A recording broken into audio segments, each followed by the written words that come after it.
Всем привет, народ, с вами Шони, и сегодня вы увидите пилотный выпуск новой рубрики Дрифт История. В этой рубрике я буду рассказывать о исторической и технической составляющей выбранного вами или же мной автомобиля. Сделано это для зрителей, которые либо знают немного, либо не знают вообще о автомобилях, на которых мы дрифтим в большинстве гоночных игр. Также я бы хотел тебя попросить влепить лайк под этот ролик и написать комментарий с новой тачкой для следующего ролика, так как следующее выйдет либо через 1,5 недели, либо после набора 400 лайков, дабы промотивировать меня отснять его раньше. А теперь я тебе желаю приятного аппетита и приятного просмотра. Присядь поудобнее, мы начинаем.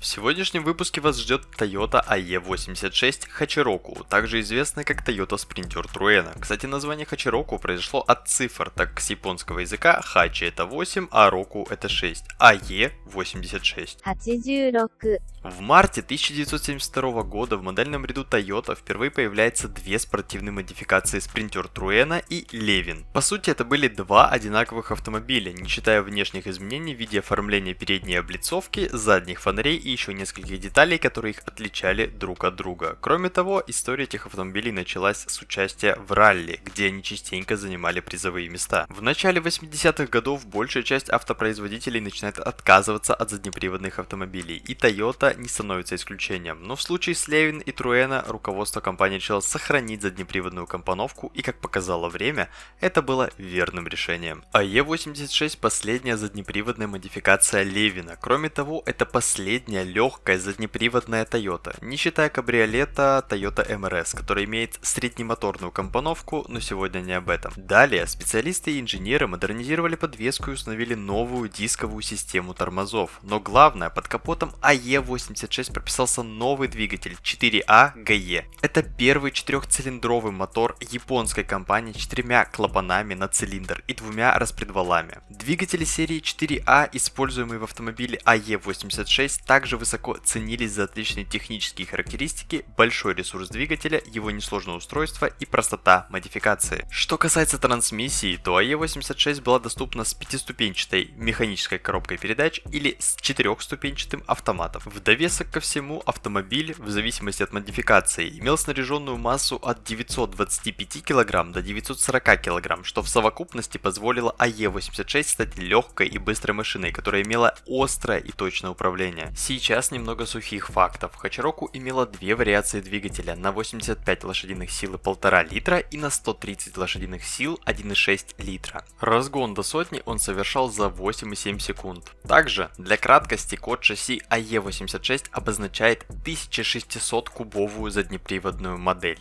А теперь переходим к более знакомой тематике, а именно в конце 1980-х годов в Японии зародился новый вид нелегальных уличных гонок под названием дрифт. Зачастую они проходили на горных серпантинах, повороты в которых проходились в управляемом заносе. Вот здесь-то и заметили колоссальный потенциал заднеприводной AE86. Кроме того, практически идеальное распределение веса 53% на переднюю ось и 47% на заднюю делало Hachiroku послушной и понятной машиной для начинающих дрифтеров. Именно поэтому в большинстве игр ты можешь встретить AE86 именно в самом начале, что символизирует простоту управления и простоту настройки этого автомобиля, так сказать, лучший вариант для новичков. Однако резкий взлет популярности Toyota Corolla AE86 произошел в 1998 году в Японии, когда вышел анимационный сериал Initial D, повествующий о нелегальных гонщиках-дрифтерах.